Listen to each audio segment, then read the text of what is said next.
Elle est avec Thierry Titi Paiva ce soir, pilier de l'USC. Un petit mot sur votre entrée, puis vous rentrez à la 60e minute, juste avant un tournant du match. Ouais, un tournant, je sais pas, mais après, l'équipe a fait le boulot avant nous.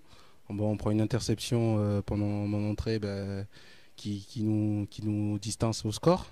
Mais après, avec l'état d'esprit du groupe qu'on a montré tout au long de la saison, on n'a rien lâché.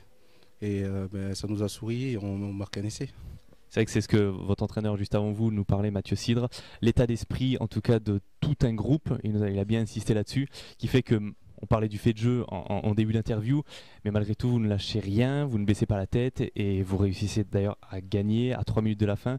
C'est compliqué parce qu'on a vu une équipe de Mont-de-Marsan, en tout cas dense, très difficile à manœuvrer, avec des habitués des phases finales et pour certains joueurs du top 14. C'est assez compliqué devant quand on rentre comme ça, on voit quand même assez jeune, même si vous avez connu quelque chose d'autre avec Bordeaux. Comment on vit cette rentrée dans un match compliqué comme ça? Bon, pas de pression particulière, j'ai la confiance des coachs, des joueurs. Quand je suis rentré, pareil, ils m'ont parlé, et ils m'ont donné confiance en moi. Et puis moi, j'ai essayé de leur apporter un maximum, tout ce que je pouvais, quoi.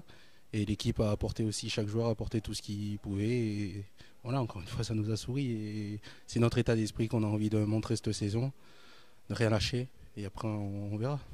Un petit mot sur cet essai, puisque en tout cas c'est vous qui marquez, on voit vous relever avec le ballon. Comment ça se passe? C'est une touche à 5 mètres et après qu'est-ce qui se passe? Touche à 5 mètres, on décide de désaxer. Et puis on avance, il y a le demi-mêlée je crois qui essaye de revenir, sauf on était plusieurs gros et on arrive dans l'embut, quoi. Alors juste un dernier mot sur vous rentrez avec Jérôme Civil, donc qui avait fait son premier match à Perpignan, deux jeunes avec au talon Thomas Softer qui est assez jeune. Comment on joue face à une première ligne de 35 ans de moyenne d'âge? Tout au long de la semaine on a travaillé sur ça. Après Xerom, on se connaît bien en mêlée. Après c'est sûr que c'est pas pareil que la saison dernière là où on était ensemble en espoir. Mais tout au long de la semaine, on a bien travaillé. Encore une fois, les coachs ils nous ont beaucoup parlé. On a fait beaucoup de spécifiques et tout ça. Et après, c'est à 8 les mêlées. Merci beaucoup en tout cas et encore félicitations et rendez-vous donc pour un nouveau gros match avec le derby à Béziers vendredi prochain. Merci à vous.